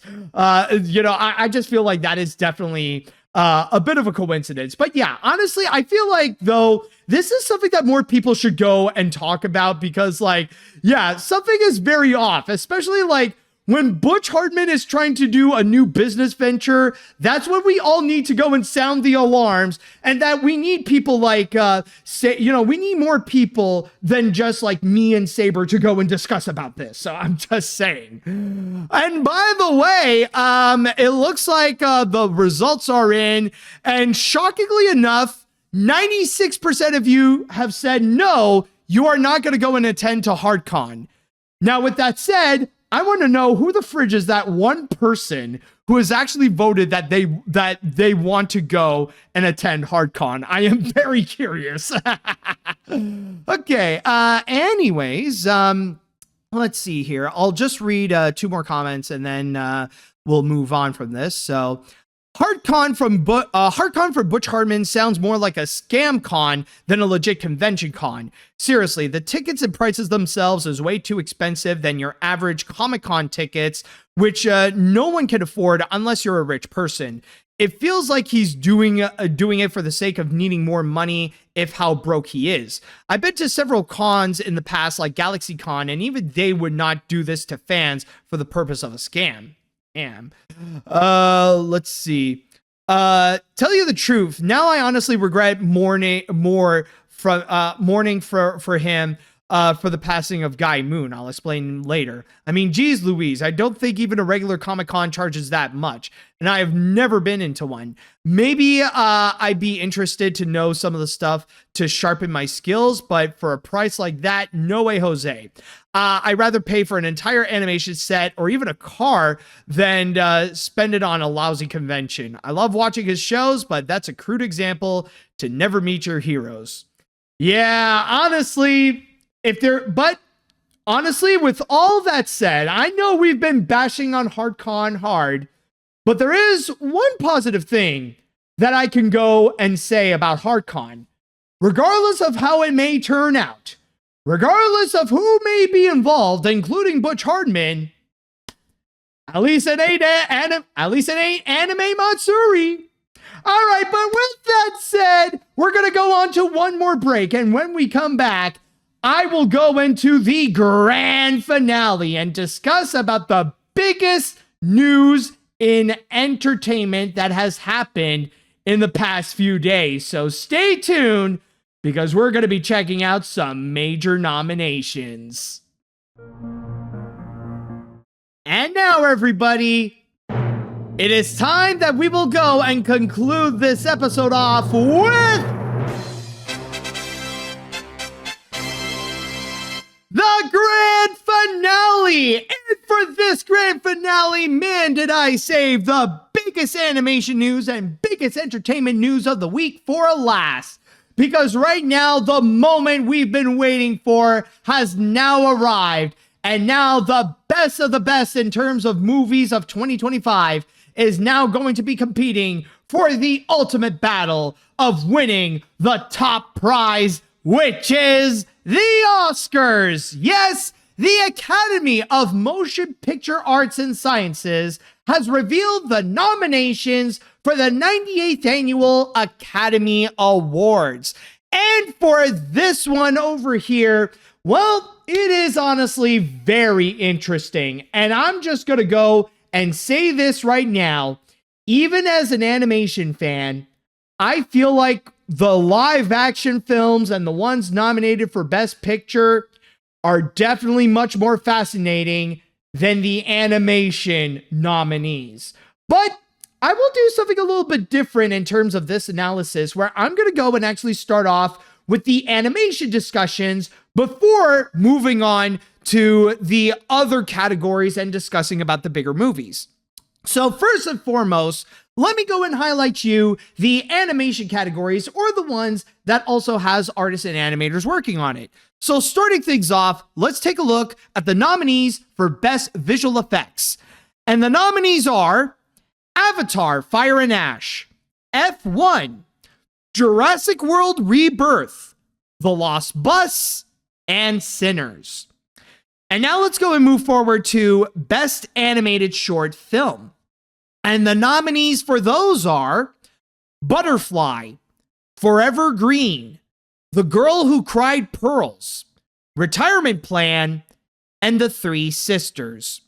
And I just want to go and say right now that I am planning to go and check out all these movies, and maybe in the near future, I'll go and have a chat with them, with Rachel Wagner of Rachel's Reviews. But so far, I haven't seen any. It's not that I haven't seen any of them. The only one that I've seen so far is The Girl Who Cried Pearls. And I will go and save my comments in terms of which one I feel like deserves to win and all that kind of stuff. I'll save my animated shorts discussions for when I actually do go and actually see all of these shorts. But then you got Best Animated Feature. And the nominees for those are Arco, Elio, K-Pop Demon Hunters, Little Emily, or The Character of Rain, and Zootopia 2. And by the way, there is also a few things that I would like to go and note, because there actually is a record that is broken here, at least in terms of the animation categories, in which Domishi has now broken the record of being the most Oscar-nominated solo female director. Now, I know that in the past, there have been like several female directors that have received Oscar nominations, whether it be like Jennifer Lee, for example. But with Domishi, now she is being more recognized as a female director at the Oscars, like quite frequently.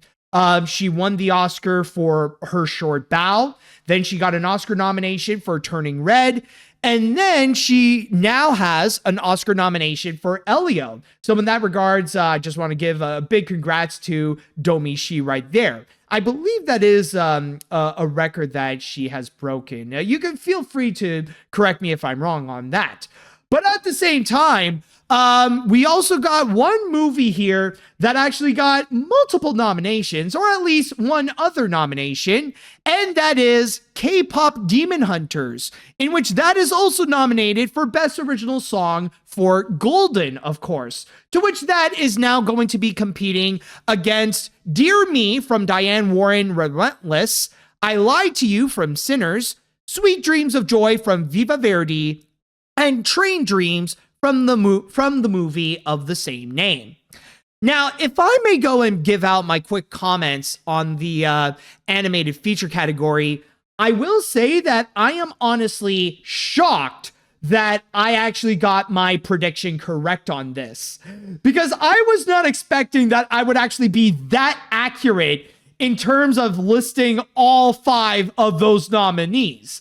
Like, I was thinking, like, okay, maybe Elio could be a bit of a maybe, but no, it turns out, nope, that one managed to go and secure its spot. But then again, like, you look at so far how this award season has been, and those 5 movies have been the most prominent in terms of popping up for what deserves to be nominated for Best Animated Feature. It's always been Arco, Little Emily, K-Pop Demon Hunters, Elio, and Zootopia 2. Maybe you'll get like a few random ones suddenly thrown in as well. Some may go like also give one to Demon Slayer Infinity Castle. Some would give it to In Your Dreams. Some would give it to The Bad Guys too. But the most common ones have been those 5 right over here. And to be very honest, honestly, I'm pretty content. Like, maybe there would be a few that I would personally go and switch. But in terms of the ones that have been eligible, honestly, I do think that this is actually a pretty solid list. But there is one thing that I do want to go and address, and this is something from what I've heard. I cannot go and officially comment if it really is that serious of an issue, but apparently the cartoon community is unfortunately in their old shenanigans again, considering that they have been raging out and they've been upset of the fact that Elio received an Oscar nomination. Like, some have argued that, oh, they wanted to see Demon Slayer's Infinity Castle be nominated or something else be nominated. But apparently there are some people and some animation fans that decide to spend their energy to go and rage out and attack on Elio, as if that would be like an additional reason to go and throw hate on the feature, as if it wasn't enough of what they have done in 2025. And in that regards, the only comment that I want to go and say that if that really is the case, that there really are people dumb enough to go and make those complaints and to go rage out on social media, or especially where it would most likely be on Twitter, I'm just going to say that is a choice.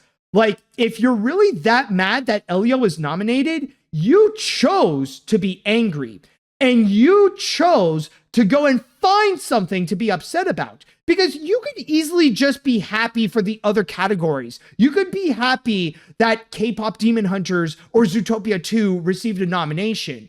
But if you decide that you want to be angry at Elio, you're not mad. The thing is that you're not actually mad about Elio. You're just looking for a reason to be upset about. You just want to feed in more of your cynicism, more so than to actually be happy to, actually show support to artists and animators that seems to be harder and harder to find within the cartoon community in the first place. So honestly, I am hoping that it's only just a small group that's doing so. Like, it's only just a handful of terminally online trolls on Twitter that would unironically react that way. But if that really is the case, nah. The problem is not the Academy, it's not Disney, it's not Pixar, it's not Elio. The problem is you. The problem is that you want to go and try to find something to hate about so that you could go and get your free little likes on social media, like on Twitter or whatever. That literally is nothing more but just getting attention. That's all it is. Maybe you would understand why it got nominated if you would go and actually watch Elio instead of watching a bunch of YouTube videos where a bunch of pretentious creeps would go and just complain. All right? I just want to go and lay that out there, because honestly, it's stuff like this why the Disney hate is starting to become absolutely tiring and completely loses the plot of why Disney should be criticized in the first place, because stuff like Elio is certainly not one of them. But in terms of going back into the nominees, by the way, in terms of the ones who I would go and predict would win, honestly, that's a bit of a tough guess, because I feel like it's going to be a toss-up between 3 movies here. It's either going to be K-Pop Demon Hunters, Little Emily, or Zootopia 2. I feel like it's going to be one of those features, because with K-Pop Demon Hunters, of course, it's it was one of the biggest movies of the year and so far the biggest Netflix movie of all time. So, of course, with that prominence, especially when it took over the summer, and it also had one of the biggest soundtracks of that year also, like, it already would put itself in a pretty top spot. But then at the same time, you also got Little Emily, which that already looks like it's a strong contender for being the next Flo. Because it could also be very possible that little Amelie could go and suddenly come in and suddenly win that Oscar from the mainstream movies. Especially when little Amelie is also winning its fair share of those local critics awards. Like, yeah, there are some that went to K-pop Demon Hunters, but there's also a good chunk that went to little Amelie as well.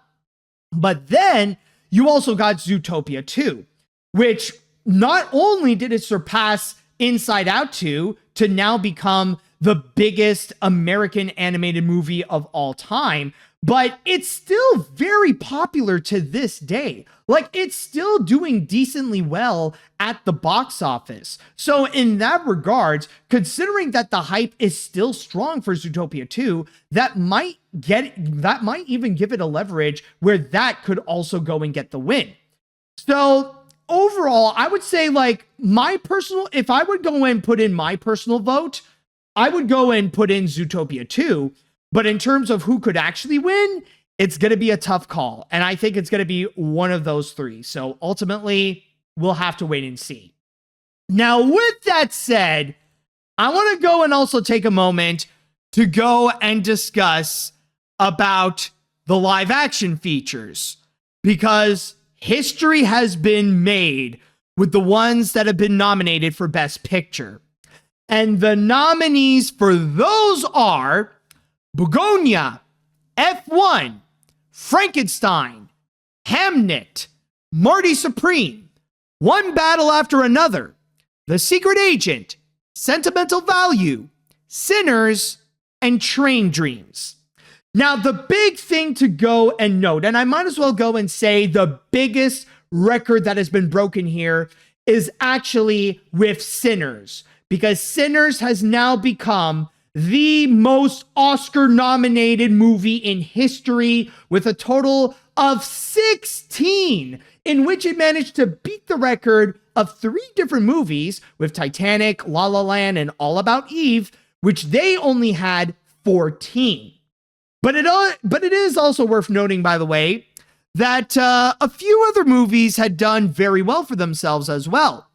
Since One Battle After Another is not far behind with an impressive 13 nominations, which it then followed by Frankenstein, Marty Supreme, and Sentimental Value having 9 each, and Hamnet having 8. But on top of that, we have also gotten several other records broken, in which this little paragraph here from Wikipedia actually did describe pretty well, in which it says you got Wagner Moura, who became the first Brazilian nominated for Best Actor in the Leading Role, in which he is nominated for The Secret Agent. Then you have, at the age of 30, Timothée Chalamet became the youngest actor to earn 3 acting nominations since Marlon Brando, in which Timothée Chalamet is nominated for Marty Supreme.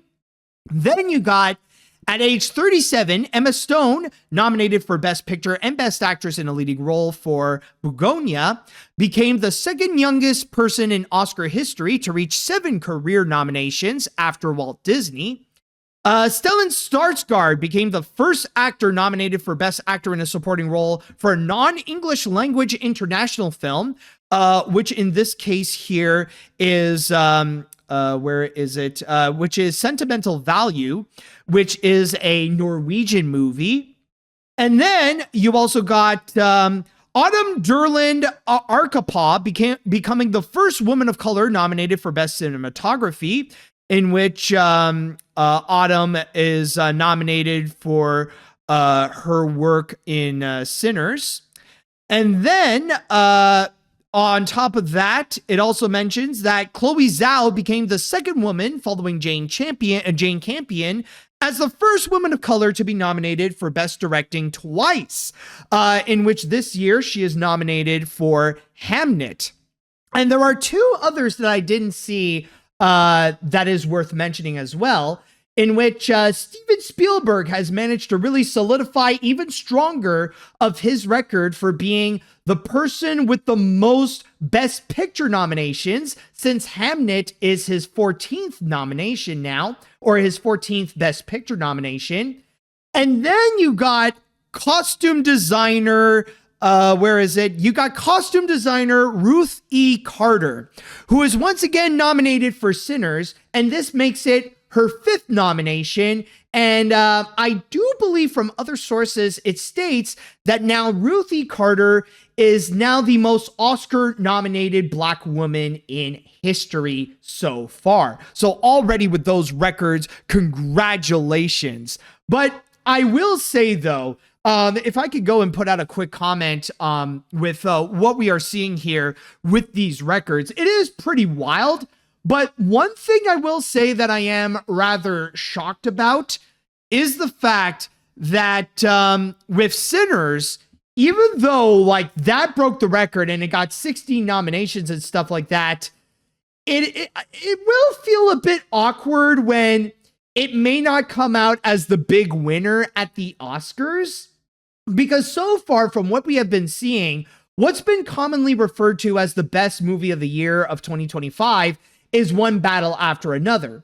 So I don't doubt that with Sinners, it will be walking out with a bunch of wins. That is definitely going to be for sure. But it is going to be strange that ultimately it will end up with one battle after another, where it'll also go and get like a lot of the big ones with not just Best Picture, but possibly with Best Director from Paul Thomas Anderson. There is a possibility maybe the Oscars is going to go in a different direction, but still, though, there will be those discussions that it will feel weird that Sinners just made like a big moment, breaking all the records with 60 nominations. And how many is it going to come out with? And how big are those ones going to be? That's going to be a factor where we're just going to have to wait and see with how that'll go. But if that really is the case, where it's not going to come out with some of the big, not with the big categories, then yeah, it's going to come out as a weird discussion. And also, I do want to state that there is a big snub that did happen. Because, yeah, there are a few, like a lot of people would go and mention, like some people were shocked that there were some categories that movies like either Hamnet or Avatar Fire and Ash didn't get nominated for. But what was possibly the biggest snub that people talked about was Wicked for Good, in which that did not get any nominations whatsoever. Now, I know that there are people out there that would go and discuss about, with Wicked for Good, technically the first Wicked already got a whole bunch of nominations and even a few wins under its belt, so it would be repetitive to have that be nominated again. But considering that there's been a lot of high praise for like even more of the stuff that has been featured, especially with the performances of Cynthia Everett and Ariana Grande, it is kind of a shock that it ended up ultimately getting fully shafted altogether. So yeah, it is also worth mentioning that like it pretty much got ignored altogether. And maybe it's because it already got its glory last year when Wicked was a top contender during last year's award season. That could be possible, but still, seeing Wicked for Good get nothing is kind of a surprise, not gonna lie. And honestly, if there is one more surprise that I want to go and add, it's not like a shock of disappointment, but I will say my biggest shock, honestly, it has to be in the best actor in a supporting role category, where for Sinners, it went to Deltoy Lindo as Delta Slim. Because honestly, when it comes to Sinners, I was honestly expecting Miles Caden, who played as Sammy, to go and get that nominee or to get that nomination, because he did exceptionally well. And I mean, like, yes, all the actors were amazing, including Delroy Lindo, where he did an amazing job with Delta Slim. But Miles Caden, however, as Sammy, I feel like he was such a standout. Like, he was phenomenal in that feature. Like, I was ready to see him have his big glory in the award season, but no, like, I guess, I don't know. I guess the priority went to others as well. But like, again, I'm not that disappointed by it because all the actors in that film were absolutely phenomenal. And yes, like, Delroy Lindo definitely does deserve his Oscar nomination after the long and prosperous acting career that he has. Like, finally, he's got like a real big one that got recognized at the Oscars. But still, it's like there are some other, like there were some other standouts in Sinners that are worth mentioning as well. Now, I know that I've talked plenty on my side about the Oscar nominations, but I think now it is time that I will go and pass this down to the chat wall, and I want to know what you all think. How do you feel about this year's nominees? And if you have any predictions, feel free to go and do so. In fact, why don't we go and make our little prediction of our own? So if we go and make a little poll here, I want to go and ask, who do you think will win Best Animated Feature? So let's go and put up the list. So we got Arco, and then we got Elio, and then we got K-pop Demon Hunters, and then we got Little Emily, and then we also got Zootopia 2. So let's go and put up the poll, and let's see what the chat has to say. All right. Well, the best time is here with the noms, especially with Warner Brothers with Sinners and OBAA, or One Battle After Another. The latter of which just does feel like Paul Thomas Anderson's time for an Oscar. As for animated feature, I would say whoever wins the BAFTA with their noms and Tom. Okay, maybe there's too much abbreviations there.